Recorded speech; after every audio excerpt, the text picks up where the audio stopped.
Passamos agora de novo para a área parlamentar e também um deputado das comunidades, que é o nosso deputado Paulo Pisco, do Partido Socialista, tal como Carlos Gonçalves, há pouco não referi, é deputado do PSD. Sr. Deputado Paulo Pisco, tem a palavra, por favor.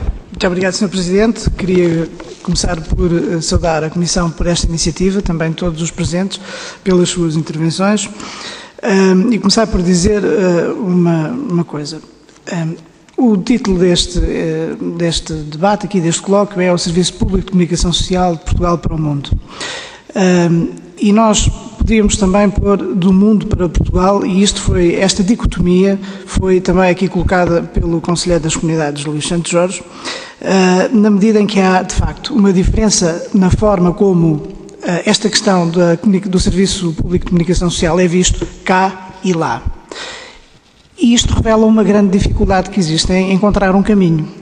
Na minha opinião, e depois eu gostaria de colocar no final uma pergunta para todos, mas particularmente também para o Sr. Secretário de Estado, há aqui um problema de estratégia, de definição de uma estratégia. Sempre houve um problema de definir uma estratégia na área da comunicação social para as comunidades do mundo para Portugal e de Portugal para o mundo.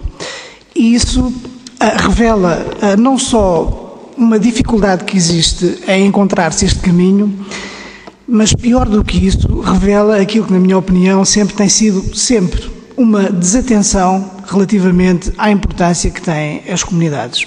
Não há, efetivamente, da parte do Serviço de Comunicação Social, essa valorização. Não tem havido com a RTP, não tem havido com a Agência Lusa e não tem havido com o Serviço de Rádio. E isto tem-se visto, por um lado, a nível da RTP, as críticas que todos fazem aos conteúdos que sempre a RTP Internacional tem tido, que são completamente desadequados, inadequados para as comunidades portuguesas, para os portugueses que residem no estrangeiro, da mesma maneira que, quando nós observamos o serviço da Lusa, por exemplo, vemos que há muito naquele pacote da lusofonia, há muito, sem desmerecer em relação a esse aspecto, há muito lusofonia, países de expressão portuguesa, mas há relativamente pouco comunidades para a importância que as comunidades têm.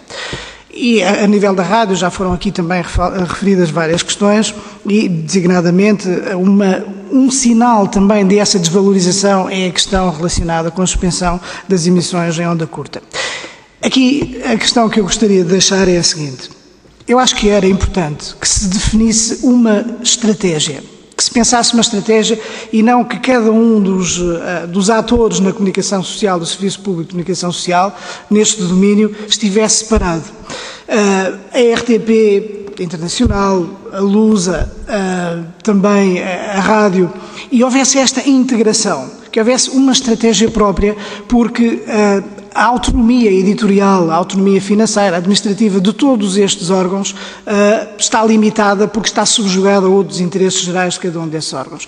Portanto, a minha questão aqui é uma questão que eu gostaria de deixar e que tem a ver com a necessidade de se definir essa estratégia, de uma vez por todas, que se pense e que se pense de forma integrada o que se deve fazer para se pensar nessa estratégia em que seja considerado simultaneamente não só a importância de Portugal no mundo, passar essa tal imagem que foi aqui referida, mas também passar a outra imagem que Portugal precisa também de ser educado nesse sentido, que é a do mundo, o mundo onde existem portugueses, onde se fala português para Portugal, porque continuamos, apesar de tudo, a assistir a um distanciamento e a um preconceito até inaceitável por parte da sociedade portuguesa relativamente ao que se passa fora das nossas fronteiras. E, portanto, a minha questão é essa, é como se pode definir essa estratégia, que seja uma estratégia integrada e uma estratégia própria para que haja esta relação bionívoca que referiu o Conselheiro Santos Jorge. Muito obrigado, Sr. Deputado Paulo Pisco.